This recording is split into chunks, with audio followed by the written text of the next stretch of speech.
Okay, good morning. Hello, hello, hello. If you would like to join us, and I hope you will, for our housing forum, please make your way to the courtyard, and we're going to get started here in just a moment.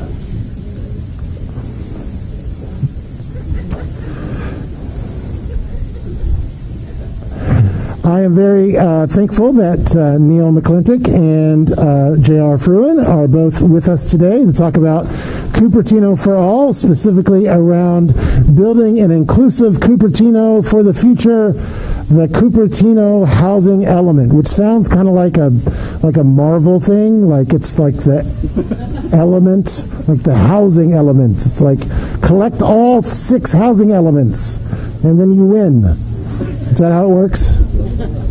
Maybe? Okay.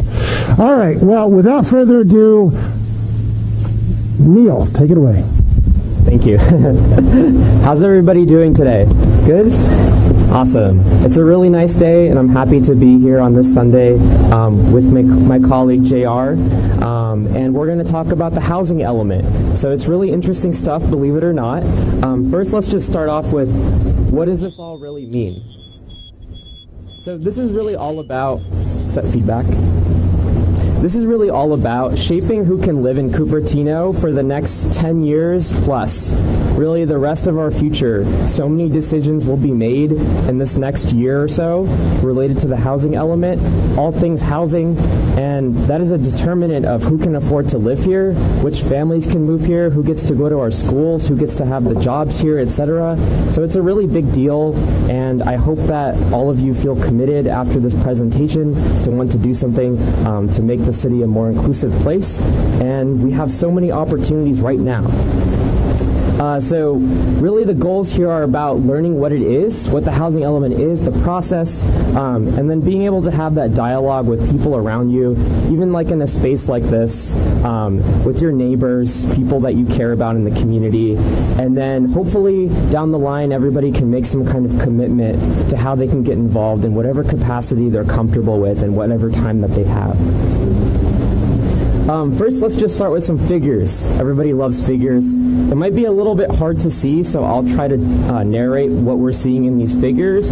So this is just home sale prices, and pretty much this graph just shows that the homes around here are very, very expensive. Very expensive, and that goes for most of the Bay Area, but especially in our county, it's way up there. And that is a huge prohibitive factor for new families who want to move in, is that today they have to be able to afford a $1.5 million home, and that's just a standard. And this goes for rents too. You can see that in our metro area, we've seen the largest rent increases in the entire country, depending on which figures you're looking at.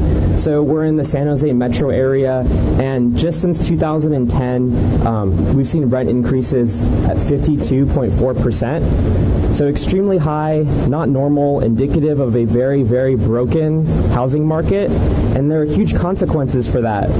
People's lives are destroyed. And we see that every day.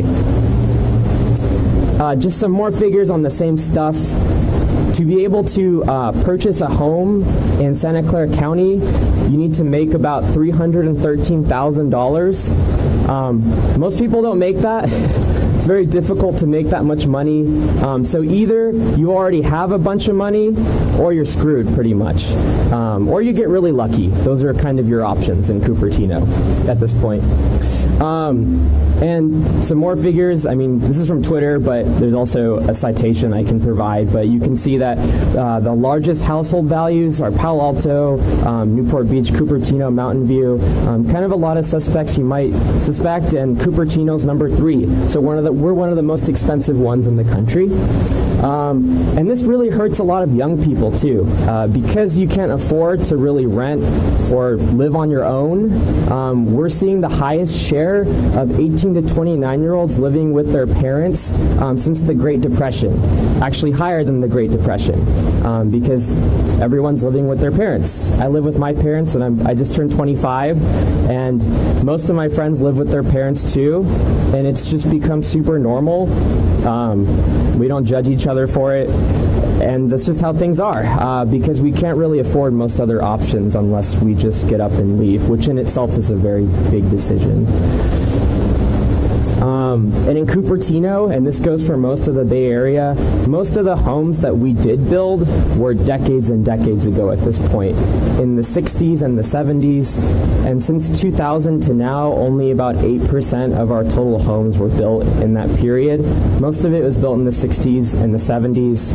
And so when we're talking about a housing market where so many people are in need, and then we haven't built enough housing, especially in Cupertino, there are consequences to that.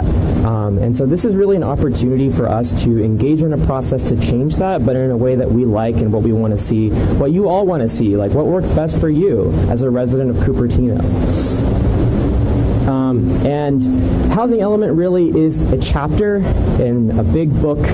So you can think of the general plan of a city as like its constitution.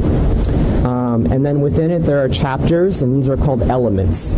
So the housing element is the housing chapter of the general plan, just to make it super simple, and it basically controls really all things related to housing. Every city has to have a general plan in the state of California. Every city in the state of California has to have a housing element, and all the cities have to update them periodically. And so we're in that period right now where we're in the process of updating our housing element as per state law. And so you're going to see a lot of stuff from the city. The city's planned a bunch of different hearings. We did our own kind of event for the housing element and had a bunch of people show up. So this is really the time to get involved and be engaged. It determines basically how your city's going to look, the shape and characteristics of the homes in your city, and how many can be built as well, and who's likely to be able to live here, like we said, the affordability of the city. These are things that can all be changed through the housing element, so this is really the best time possible. And if we don't produce a good housing element, which JR will go into later, the state of California can get pretty mad at us, and there are consequences to that. So there is a responsibility factor. There is accountability in this process. And actually, for the first time in history, cities can actually really suffer great consequences if they don't live up to what they're supposed to do in terms of the housing element. And that's because of a series of new state laws. And that just means it's more important for us to take this seriously than we have in the past. So. And I'm going to pass it over to JR, who's going to go over some of the more details, and I'm going to shut up now.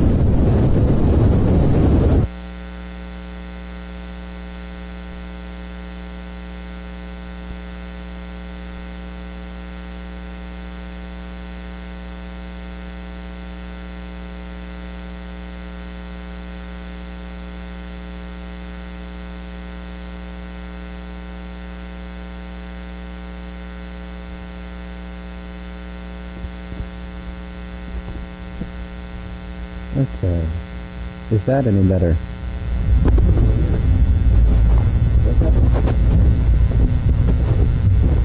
How about now? There we go. Success. All right. So, what exactly is the housing element? Why is this happening? What's going on? Well, it's part of, as Neil said, it's an 8-year cycle that we're on.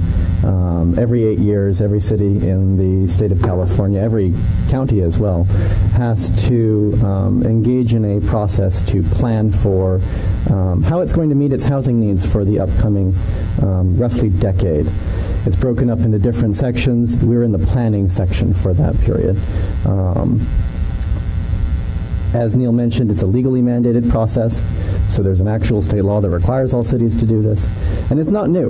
We've been doing this since the late 60s. That's when the first housing element was required of cities, and it's been reinforced multiple times over the course of several decades, especially once we got into the 80s and housing starts fell off a cliff. There's a lot of new legislation that has been passed in order to try to make this work better than what it has in the past. And it's generally speaking a matter of regional planning. So it's not just one city that's doing it. It's not like Cupertino has to house everybody in the Bay Area. Every city has to do its part, so they all have to plan.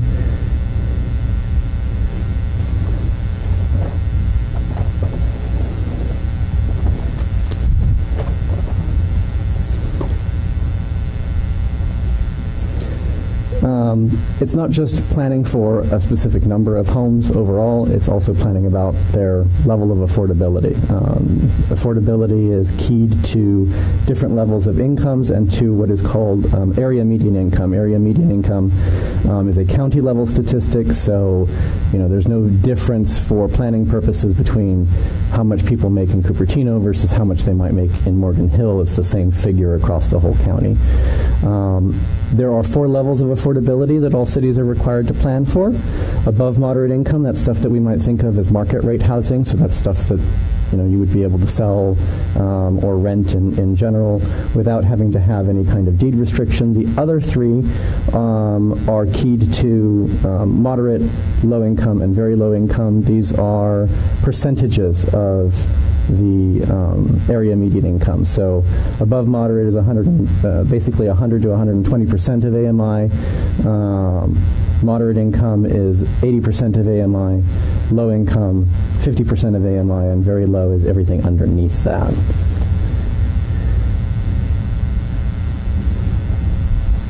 So what is affordable housing? Everybody talks about it. You have to think of it as sort of 2 different types.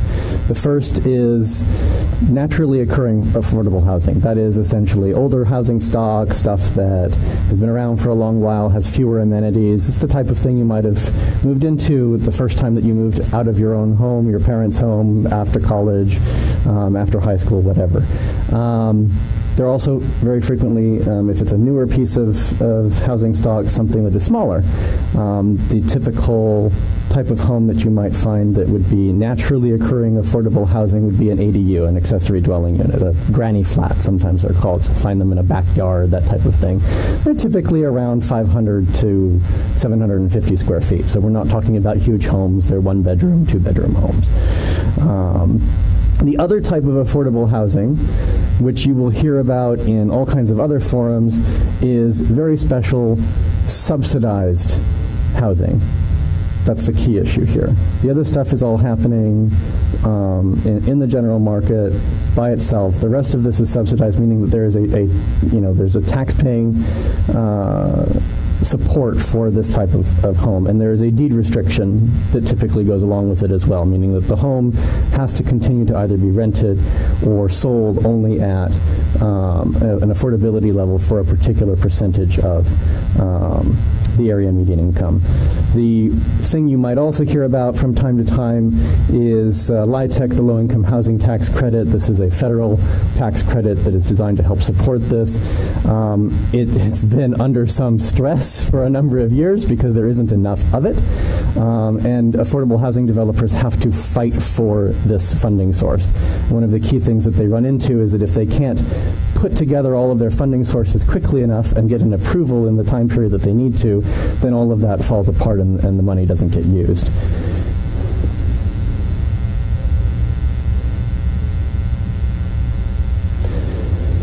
So who qualifies for affordable housing? It's kind of an interesting story because it might not be who you think. So I'll give you a hypothetical. Angie's been teaching at Monte Vista High School for a couple of years, straight out of undergrad. Her spouse, Danny, is a graduate student at Stanford, works as a research associate at the university, and combined they make about $87,000. Do you think that Angie and Danny qualify for affordable housing? Okay. What level of income do you think they are on the county scale? Low? They're moderate, low, very low? I'm hearing low. you'd be correct. They're considered low income under the county's stats. They are household of 2, low income. They're almost even down to very low income. So again, it's not necessarily who you think it is. And if she's a teacher, you can see this is the salary chart for FUHSD, our high school district. If you've been here for a good long while, you're making a decent amount of money, but you're still under AMI for a very long time, and you're probably not going to catch up because AMI is going to continue to rise. So what does that mean for our teachers? Are they able to live in Cupertino? Exactly. So where are they living? Yeah, exactly. And what are the knock-on effects of living in Salinas? Traffic, yeah. What does traffic generate? There we go. So there are lots of different things here. It's not just the misery of the person who has to commute this extra length of time, or how hard it is to afford to even be connected to the community that you're working for. It also has an environmental effect that is its own problem. You probably can't afford an electric car either. Yeah, the Tesla Model 3 is what, $40,000, something like that. So yeah, that's half their salary. Yeah.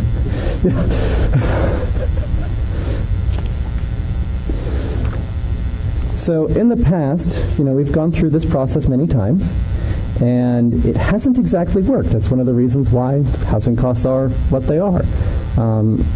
Cities historically have not met their regional housing needs allocation. You will hear this word come up from time to time. People in the trade call it RHNA. So if you hear this word, they're not referring to some woman you've never met, some official who might be important. No, this is just the abbreviation. That's how it's pronounced. But yeah, so over 40 years, effectively, we've just not met these numbers. I think 2 cycles ago, Milpitas hit all of its numbers. That's the only city that has for a long while. But in the past, it's also been largely a political process. So cities that have a lot of sway with their representatives or with the Regional Council of Governments that designs, which cities have to fulfill which numbers, have exercised that power in order to have a lower allocation. So very famously, Beverly Hills, for example, only had an allocation of 3 units. 3. So somehow Beverly Hills got to make its allocation, but others, haven't. Who sets these quotas? Association of Bay Area Government? Yes. So in each region of the state, there is a regional association of governments that comes together. They're assigned a number by the state of how many total homes they need to produce, and they divvy it all up. Right? In the course of divvying it up, they decide which cities have to do what levels of affordability they have to have for each of the AMIs that I just described, levels of affordability that I just described, above moderate, low, and very low. And then they have to come up with a plan to produce all of those, or at least to facilitate the production of all of those. Ours here in this area is, yes, the Association of Bay Area Governments. ABAG, again, there's a lot of alphabet soup. They all get pronounced. So RHNA and ABAG are the ones that you will hear a lot of. Who's on ABAG? So ABAG is made up of our own regional reps. So it's, individuals from city councils around the Bay Area, from county boards of supervisors, officials from MTC. That's who you will find at ABAG. The Association of Bay Area Governments. That's area median income. Yep. Do their quotas, do they have the effect of law? In other words, can they enforce these in any way? Well, we'll get to that. Yeah. It's an excellent question, and the answer is not as simple as you might think. But yeah, to suffice it to say, over the last 40 years, we've added only 358 homes for every 1,000 new residents, and I'm sure you can imagine that that's not enough homes for the people who are here. And that's not even just, folks who are moving to the area for opportunity, it's also kids who grow up here, right? Folks like Neil who grew up here, people like me, I grew up here. It's very, very difficult to afford anything if there is such little supply in general.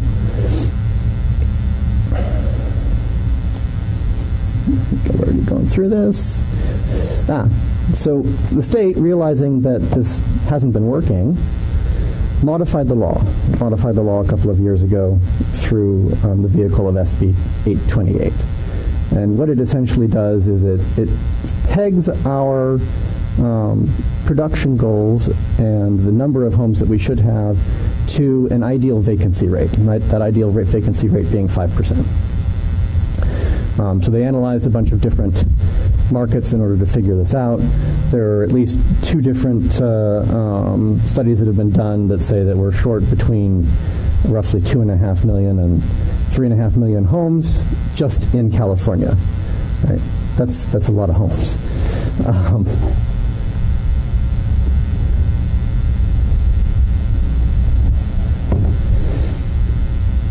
And so with this new law, we have a whole bunch of new figures, right? Instead of having a region-wide goal of about 180,000 new homes, we have a new goal this time of just shy of 500,000. It's a pretty steep increase, right?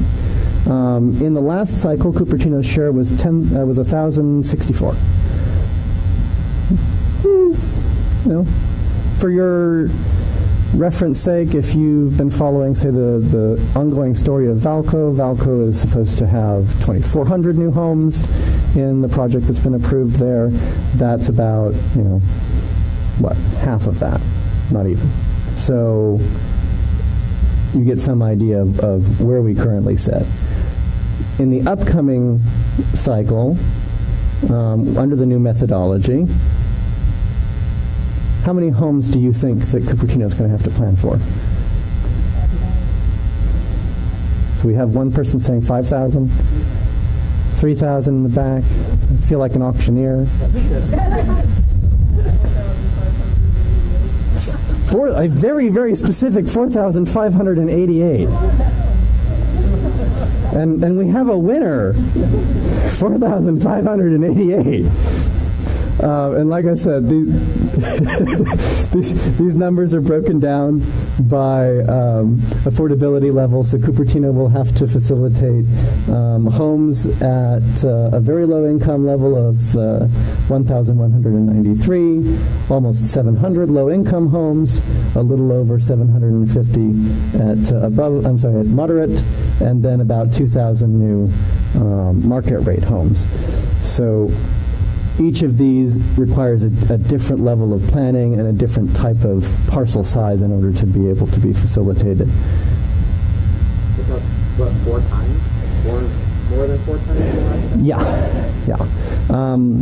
When Cupertino did this planning last time, HCD got upset with the city, audited what we were doing, and required us to actually plan for about 40% more than that share. So ultimately, when the city did produce a housing element, it was for about 1,400 new homes as opposed to just 1,000, because you have to assume that if you're setting up, where you're going to site all of these new homes, that since these sites are all owned privately, that not necessarily every owner of that site is going to have the means or the inclination to build on that site. So you have to build in some kind of a buffer that says, well, we presume that there will be some percentage of these sites that won't get built, so therefore we need to identify additional sites, or we need to allow the sites that we do identify to build more homes than what the minimum would require. in this cycle, the state changed the law in a couple of really important ways. So as we plan this, we don't just have to plan for those numbers that you saw a moment ago. We also have to plan to ensure that we are affirmatively furthering fair housing. That means that we aren't just taking all of the low-income homes and sticking them in one spot in the city and basically saying, okay, all of the people who have less money, they all have to live there. No, you have to distribute them in an equitable fashion across the city. So that is one thing. That's AB 686. 686. In addition to that, we also have to provide a whole bunch of evidentiary support for the types of sites that we are proposing. So it's not just that you can say, oh, we're going to take that cemetery over there. That cemetery is going to become new housing. And that's the end of the story. We're going to zone it for 100 dwelling units per acre, and it's 50 acres large, et cetera, et cetera. I kid you not, San Diego tried to do this. It was a cemetery that was still taking active reservations for plots. Do you think that there was a reasonable likelihood that that was going to be built out as housing in the next 10 years? Probably not, right? Right? So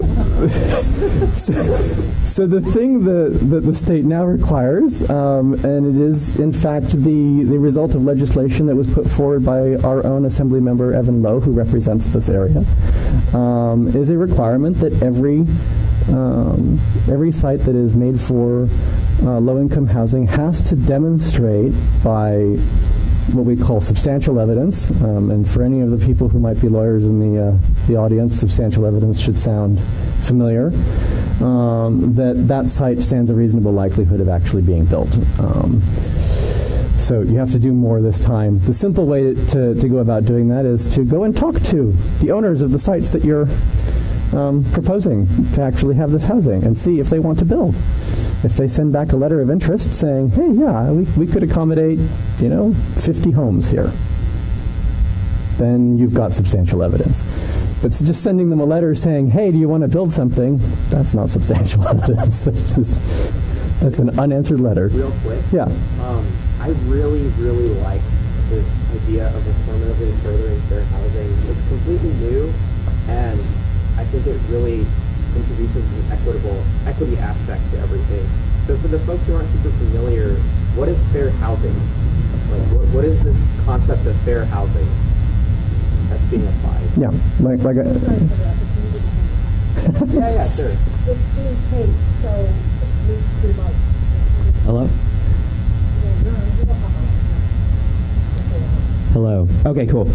Yeah, so for the folks who aren't super familiar, this new process, this new standard of affirmatively furthering fair housing, it comes from the federal standard of fair housing.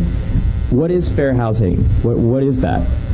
Yeah, so as I mentioned earlier, the general notion here is that you're not putting all of the lower income housing in one spot.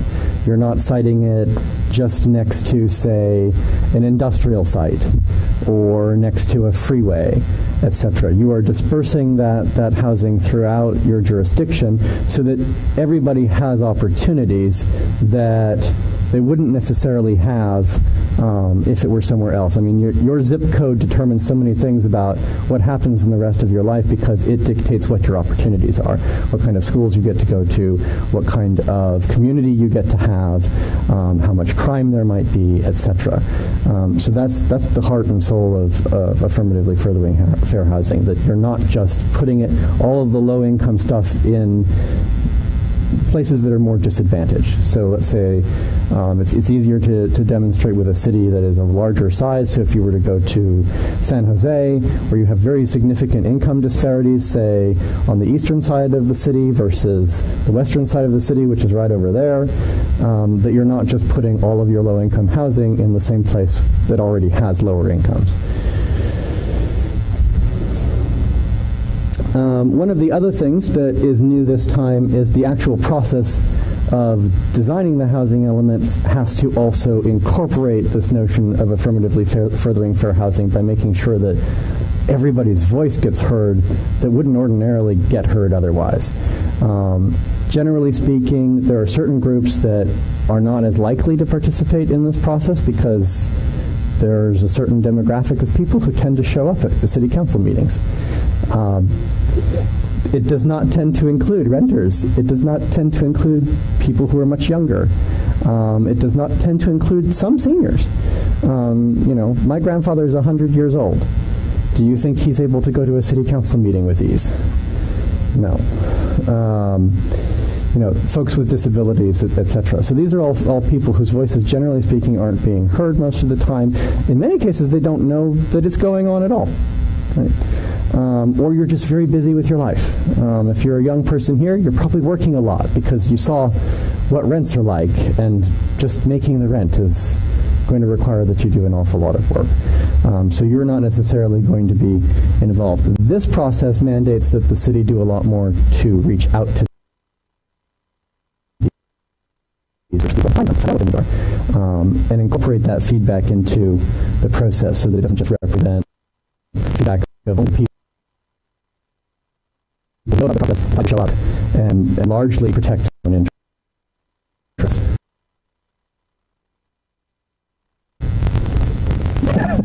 So this is, I think that most people in Cupertino imagine that, we have lots of single-family homes. This must be a community of overwhelmingly homeowners.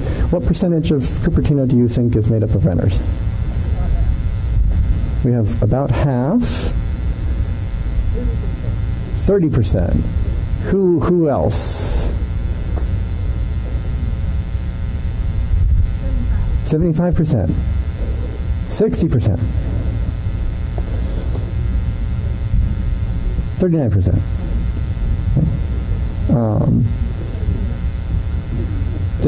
There are not a whole lot of multifamily homes in Cupertino, so a lot of these people are living in single-family homes, renting single-family homes.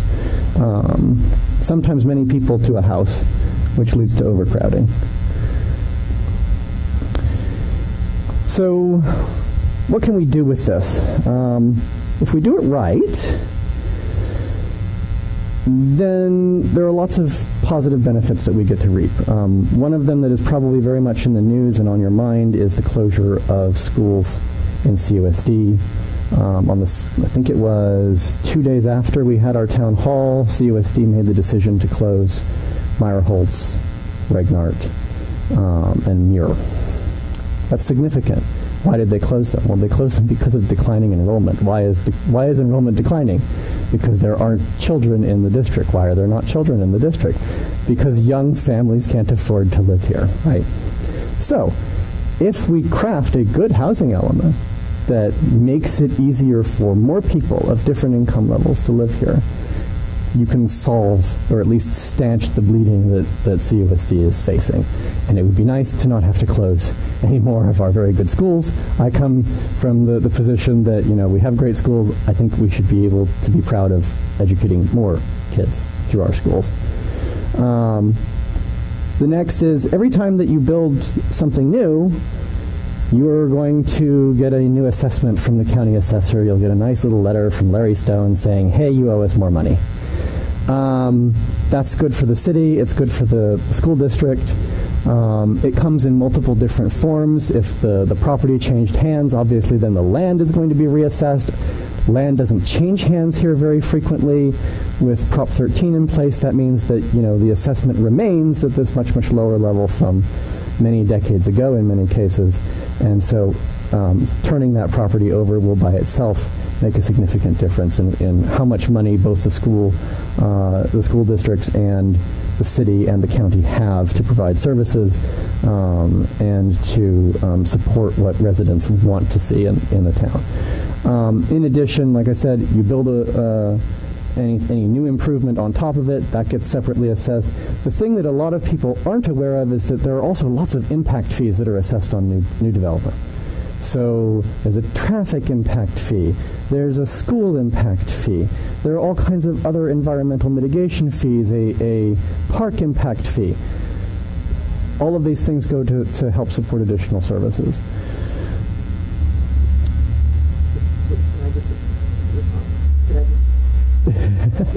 Hello? Oh, okay. Maybe I'll just talk really loudly for a minute. I really like what you're talking about here, and I think why it's so important is that development. Is it working? Is it working now? No. Do you want to just speak into it? Is it your mic? Yeah. Okay, sure. I think in Cupertino and a lot of other cities, in my opinion, personal opinion, we've been incorrectly taught that development comes at tremendous cost for the community. I think that is a very unproductive way of looking at things, especially when we know that we need new housing development. And what JR is really saying right now is we get a lot of benefits from building things, actually. We get a lot of new tax revenue, and we get a lot of new ways to support our schools and city services. So a broader tax base actually can be really beneficial for us. And so I think it's a better, in my opinion, a more productive way of looking forward is how can we leverage new development to make our community better. And there are so many ways we can. We have the system set up. So.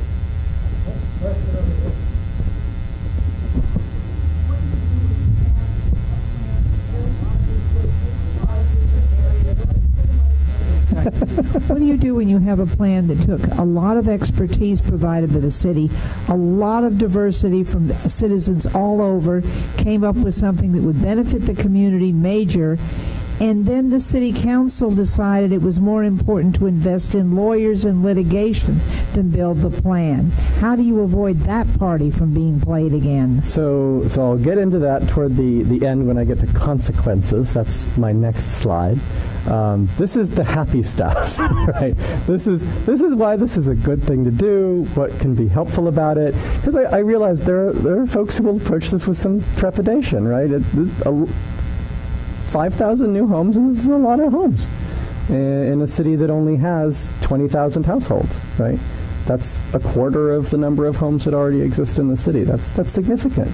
And, I think it's normal for people to be concerned about what change will look like, right? But this is the opportunity to shape that, to decide what it's going to look like. In addition to the additional tax base, and I will give you simply also the example of the difference between CUSD and why it's having to close schools and FUHSD, the high school district, and why it's not. Well, FUHSD is considerably larger than CUSD in terms of its geographic footprint. It includes a huge portion of Sunnyvale. And Sunnyvale has built a lot of homes.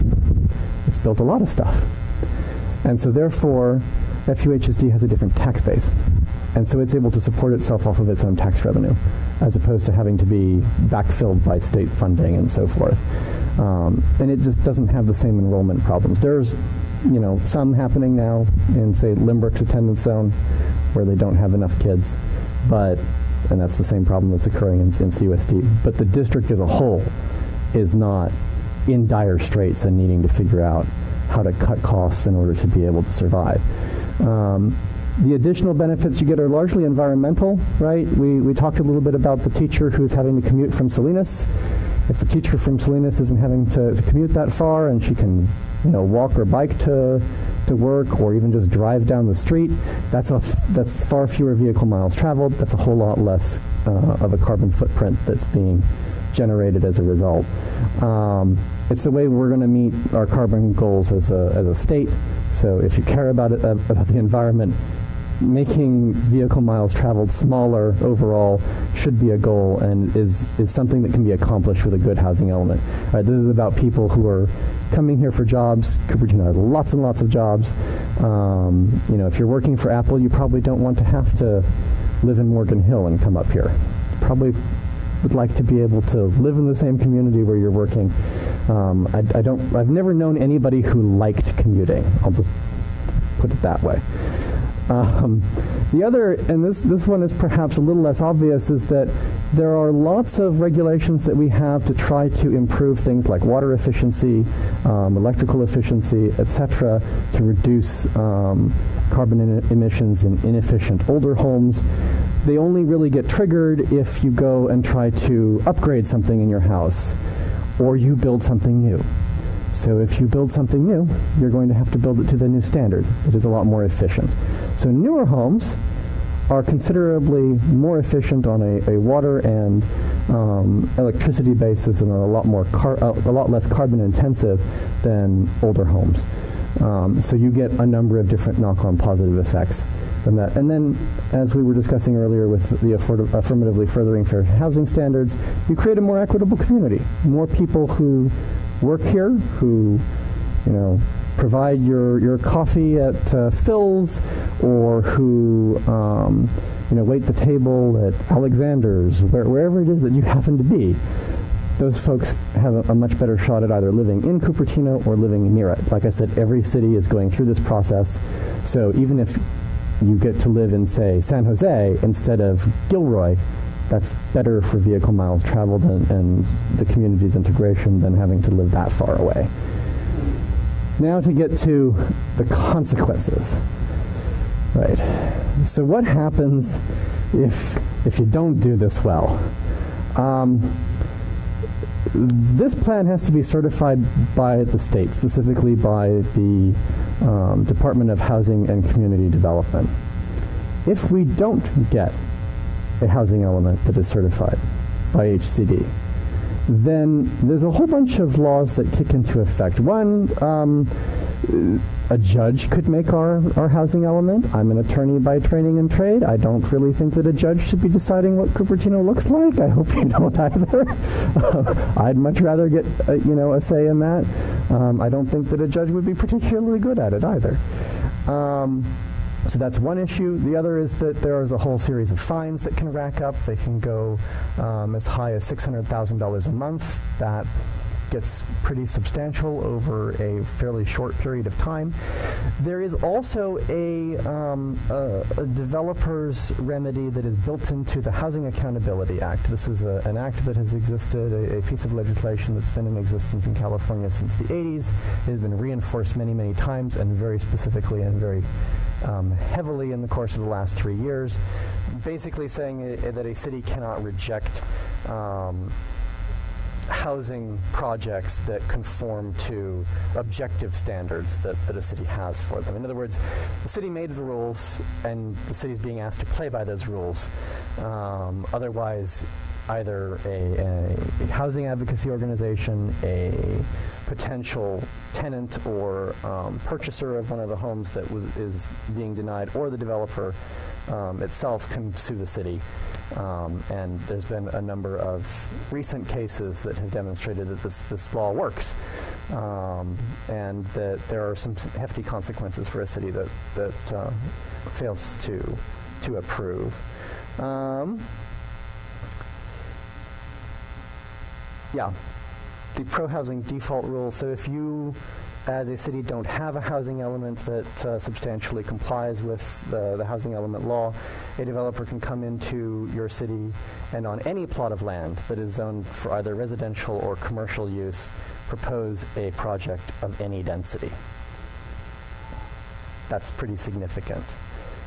So if you want to, that should be the thing that is a significant deterrent to any city that wants to say, oh, we're not going to do this, we're just going to spend a lot of money on lawyers, because you're simply going to lose over and over and over again. Probably not the place you want to be. You're just paying lots of money and not getting what you want, and instead that the housing is getting built anyway. So. But it will happen in a piecemeal, haphazard fashion. So the question then is just, how do you want it to happen? It's not, is the housing going to occur? It's how and where and why. And so this process is about you helping to shape that.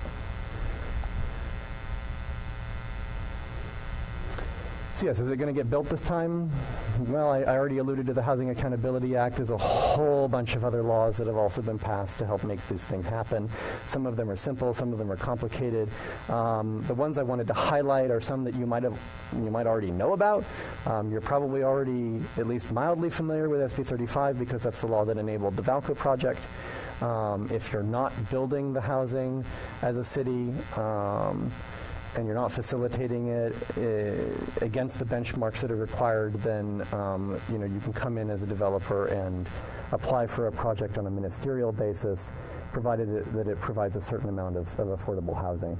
And that bypasses the entirety of the political process that usually characterizes housing development approval. Some of the others that you might have seen, say ADUs popping up in your neighbor's backyard, that's all been enabled by state legislation. It goes through its own ministerial process, again, something that doesn't get approved by a city council any longer. Almost all of the homes that were produced in Cupertino in the last year were ADUs. There were 20, and one single-family residence. There are two pieces of new legislation that just passed, SB 9, which allows for any single-family home to be split in two. You can build a duplex on either lot, provided that the lot is a sufficient size. SB 10 allows a city to plan for small apartment buildings without having to go through additional environmental review. That's basically the key to that, but it only goes up to 10 homes, so we're not talking about large projects. These are small projects that don't have a large environmental impact to begin with. And it's optional. So a city has to actually decide to use this as it plans it. And for some cities, it will be very important. A city like Alameda would need to use it because they have a whole bunch of additional voter-enacted restrictions. So this will be very useful there. In addition to that, the Department of Housing and Community Development has a whole bunch of new enforcement tools. In the past, they used to have to ask the Attorney General to intervene after sending lots of nastygrams to the city. Now they can just sue on their own. That's kind of a big thing. And they even have a new housing accountability unit with a bunch of lawyers in it. The Attorney General also announced a housing strike force. I'm not sure I would have used those terms, but it exists. Similar type of purpose. They technically have overlapping jurisdiction, but I would expect them to be at least in communication with each other. It wouldn't make much sense for them to do the exact same thing all the time. And there's a whole bunch of other recent pieces of legislation to help enable it. So the idea is this time around, it's a lot harder for a city to say no, and they have to plan for more, and they have to plan for that the more in a more rigorous fashion, right? What are tools? Yeah. All right, there are also tools. Like, I think in this city we do hear a lot, we can't make the developers build something, which is true. Like, you're not literally building it as the city, but you have a whole bunch of new tools you can use to make sure that it does get built to help yourself as well. So whether or not Cupertino or other cities choose to use these tools is totally up to them in many ways. But just the laws. Yeah. Right, so how can you get involved in, even just this upcoming Tuesday will be a study session at the City Council on the housing element planning process, what's going to happen, when to be involved, things of that nature. We want to make this easy for you. If you'd like to be involved, simply send an email to Neil at cupertinoforall.org, and we will send you updates when things are happening, what things are happening, what would be helpful to do and say for all of those meetings, and generally speaking, how to be involved, because we don't want this to be a troublesome or difficult process for anyone who wants to. I know you've all got busy lives and worthwhile things that you want to do with your time, so we want to make it as easy as possible. Neil, I'll turn it back over to you. Sure, yeah, shoot me an email. You can also call me or text me. My number is 408-660-6869. But we've put up a bunch of different resources as well to help you understand these issues. So feel free to check those out. Cupertino for All, we're a nonprofit, and our goal is really, at the moment, to make a strong housing element that helps everyone here. One thing I would like to see is an actual downtown in Cupertino, and that's something we can facilitate through a housing element, 100%. A lot more senior housing and in general facilities for people to use to improve community and the vibrancy of our city. These are all things we can look forward to as well. But those are also, I think, things that we have to be proactive about or they don't happen. So, yeah. Should we move on to questions, or?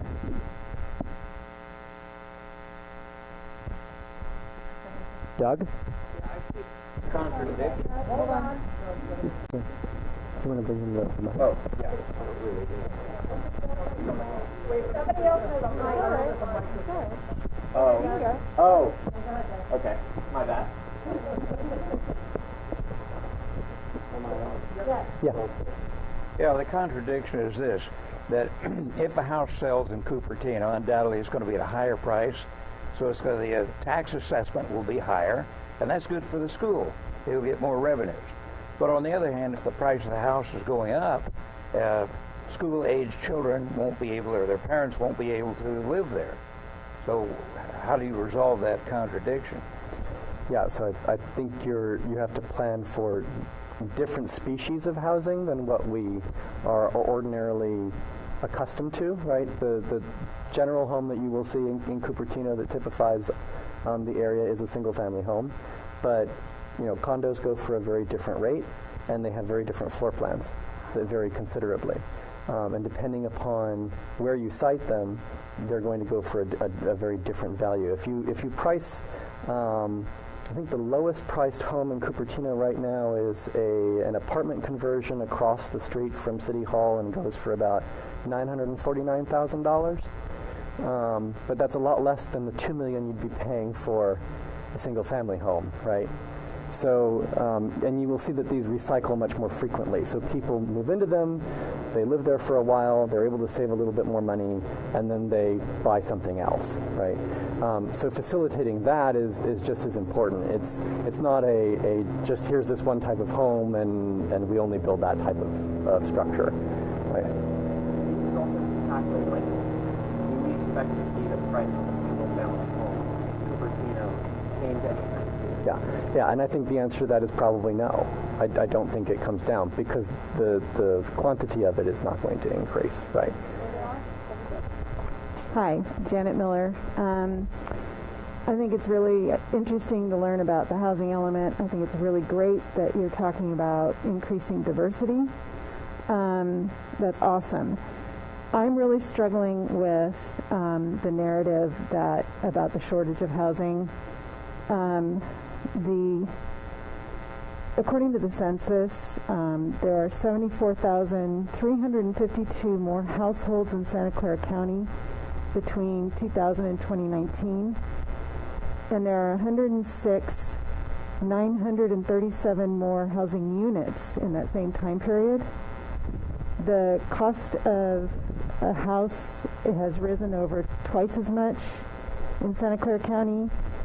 And rents are almost double, but salaries have only gone up about 2/3. Home ownership has decreased 3.4%.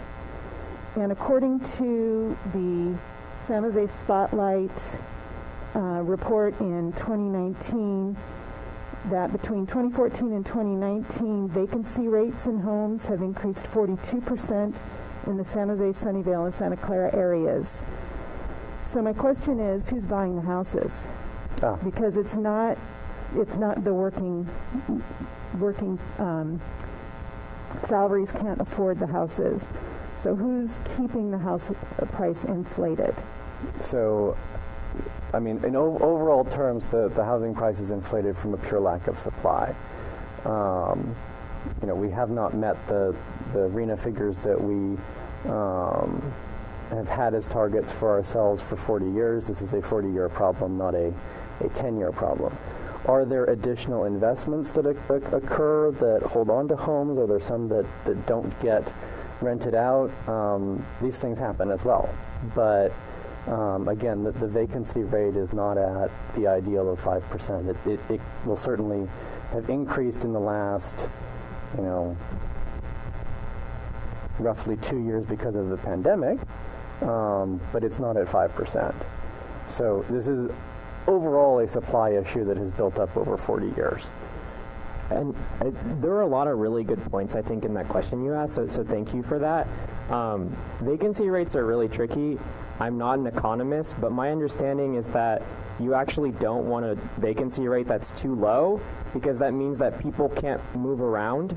So that basically they're so heavily suffocated by the housing market that there is no vacancy. So you actually do want a little bit of a buffer when it comes to a vacancy rate, and a really low vacancy rate is indicative of a really bad housing market.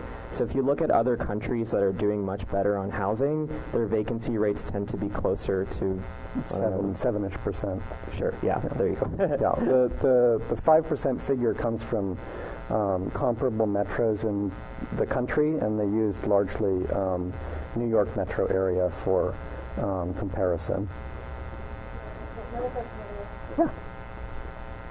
So I know people who, not necessarily in Cupertino, so this may not apply, who've been in their homes for half of forever, and so they're obviously then elderly, have lower tax base. But what if their property is large enough to put on a granny unit, but they can't afford the tax increase? So how does that get resolved? I mean, that's part of Prop 13 was the houses were being taken away from the elderly because they couldn't afford the tax increases that were going on at that time. So the only tax increase you would see from an ADU would be on the improvement on the land. It doesn't reassess the land underneath it. It is an increase. Presumably you can offset it with the rent. The rent is still going to be significant, right? No one's arguing that this price is going to come down to anything that we saw, say, 20 or 30 years ago. But providing any relief is considerably better than continuing to watch the problem worsen, right? So it's really down to how much of the increased tax can you offset with the rent. And I don't see, a typical rent, as you saw, was on the order of about $2,500 in Cupertino for a unit of that type. Your tax is not going to go up by as much as that from just the incremental increase in the improvement value of the land, because the improvement value for an ADU is probably going to be on the order of about $150,000 to $300,000, depending upon its size. You'll recover that in 2 months' worth of rent. So, and the city has given some ADU tools. Yeah, sorry. The city also has given some ADU tools as well, which is good. They've done a sort of a 180 since like a couple of years ago, where they opposed all the ADU bills, but now Cupertino is supportive of ADUs to an extent, and so there are also financial tools you can take advantage of too. I am not an expert on that at all, but you can find them on the city's website. Comment. I don't get that the city is so supportive of ADUs.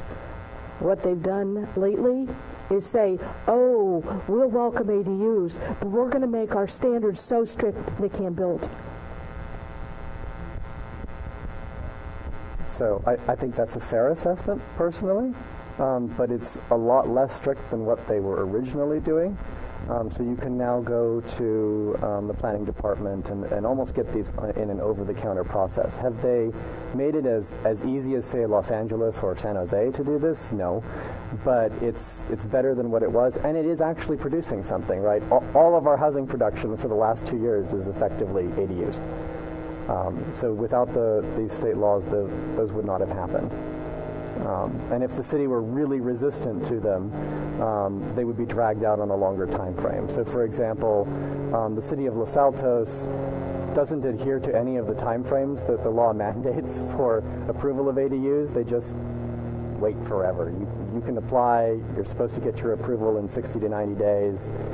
It'll take half a year to a year to get approved in Los Altos. So the city, at least on a staff level, is doing a pretty good job of processing these applications, getting them done, and people have had relatively little difficulty in building them.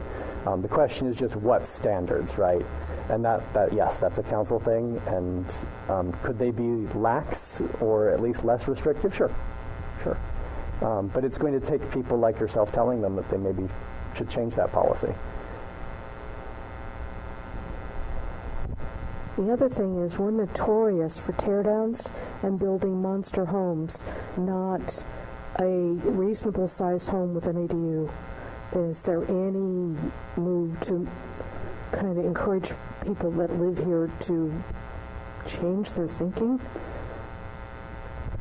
Can I start answering that question? You may. I love that question for a couple of reasons. So I live in a duplex on Miller Avenue and around Bollinger, that area, really Atherwood. But that area today is actually zoned single-family home. So, you know, I guess before SB 9 takes effect, I suppose. But for the longest time, if you were to tear down the duplex I live in, it would be replaced by a very large single-family home. So actually what I'm currently living in would be illegal if built today, which doesn't make a lot of sense to me. So yes, I would second that point in that capacity. Yeah, so I think the way that you get around that is you change what the financial incentives are. Right. Right now, the reason that the monster home gets built is sort of twofold. Either you have somebody who's very well off and wants this very large home for personal and not necessarily rational reasons, right? They're the reasons that relate to their sense of aesthetics or the the size of entertainment they want to be able to support, or the family size that they want to be able to support, or just purely to show off, right? all of those things are true. But on the flip side of it, when you're just talking about, say, somebody who buys the space and then redevelops it and then sells the home, so someone who's flipping it, that person's operating from a completely different set of suppositions that are all economic. So if you make it more economically valuable to produce instead two smaller homes rather than one huge home, then you will see the two smaller homes happen. That's happening in Portland right now because they changed the law. And they've made it more financially viable to engage in that type of work. Some of it is also contractors and developers and banks even getting on board with the notion of, oh, we can finance this, we can make this work, it's going to function for us.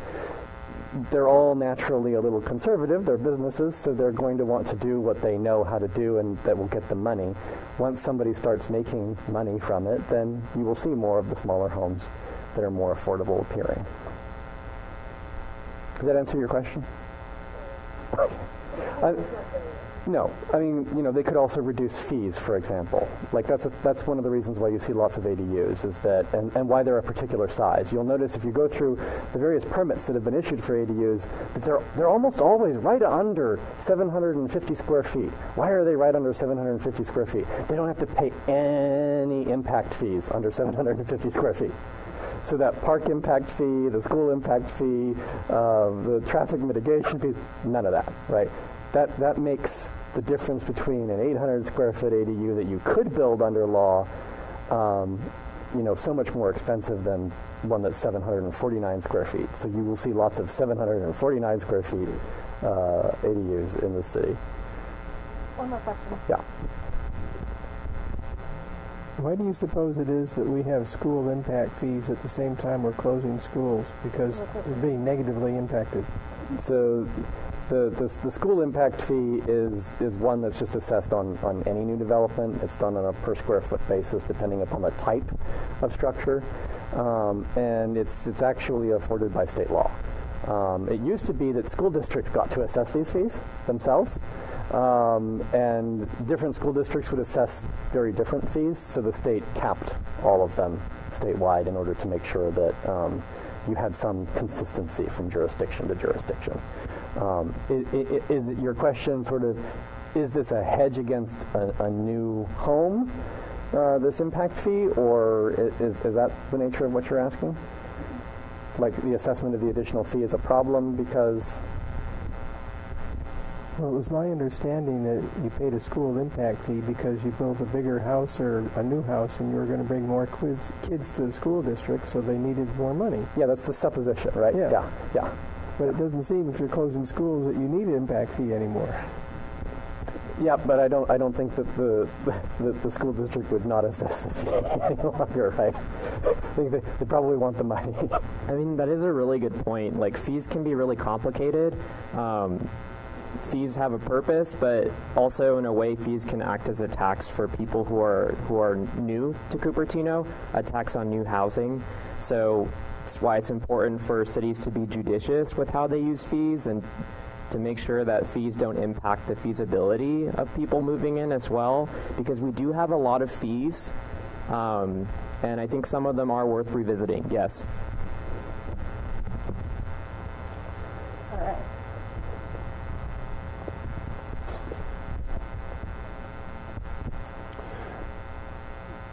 And now, time for something entirely different. Thank you both very much. I got, as often I do, get pulled in lots of different directions. So I just want to make sure that the lovely people behind you got introduced.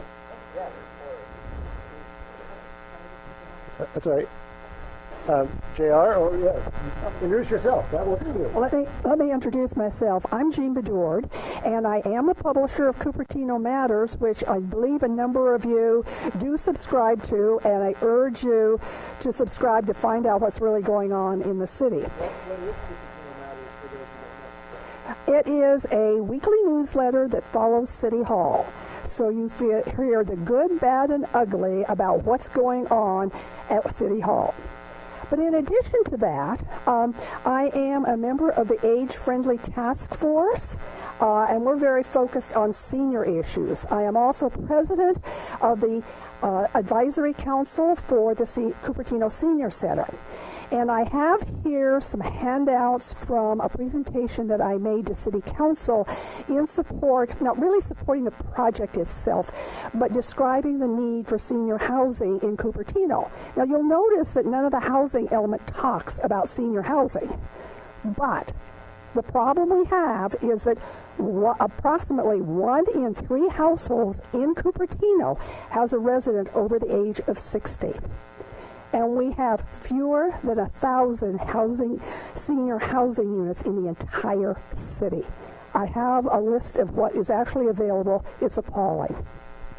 Thank you, Jean. Thank you. I wanted to make my presentation about myself brief. I'm Connie Cunningham. I'm a member of Cupertino for All, and I'm also serving for the next 2 years on the Housing Commission for the City of Cupertino. The Housing Commission within the housing element has been established as assigned the job of outreach under the housing element process. So one thing that we do as a Housing Commission is provide ears to the public for what your comments are, and I would encourage you, I have my cards here, I'll just leave a few. You can either write to me at my personal address that's on here or at the city address, but I'd also encourage you very much, if you would like to send emails at any time to the City Council. You don't have to wait for a housing element process event. You don't have to wait for anything that says housing at all on it. There's something called oral communications, and you can go on any time, any Tuesday that they are meeting, every other Tuesday, and state your name and the purpose of your talk, which would be in this case about housing and what you care about, and let them know, because the council makes the decisions, and they care a lot about what people say in the community. They need to hear more voices. They need to hear voices in favor of building affordable homes in this city.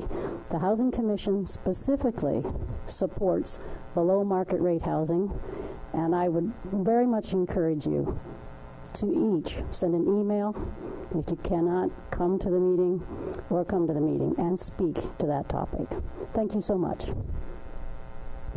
Thank you both very much. And did we ever, again, I got pulled in lots of different directions. Did we ever say what Cupertino for All is? We did. You did. Yeah. Okay, great. All right. All right. Just wanted to make sure that we explained what it was. Thank you both so much for presenting today, and all of you for being here. This is part of our ongoing work as we talk about what it means for St. Jude's to be involved with housing in our city. No surprise that it's an issue, affordable housing for those who need it most, and what does that look like for us as a parish? St. Jude's has talked in the past about clergy housing. St. Jude's does not have clergy housing at the moment, and so what does that look like for us? So this is part of our ongoing dialogue, our ongoing discernment to see what we might do to be involved in this process. As you heard in today's New Testament reading when we read from Revelation, which is all about the city of God. God cares deeply about cities. This whole thing may have started in a garden, but the whole thing ends in a city. And so God cares very deeply about what happens in our cities. And so how might we be those hands and feet and arms and legs and the body of Christ in this city called Cupertino? And if folks don't have housing, it seems like something we ought to do about it. All right, hang out, get another cup of coffee, grab another cookie, sit and chat for a little bit longer. Next week, we have our third in our ongoing series. Destination Home will be with us to talk about their work, and we'll continue this ongoing discernment together. Thank you so much for being here, and let's give Neil and JR a big hand. And feel free to pass your things out or put them here or however you want to do it. Awesome. Thanks so much for being here.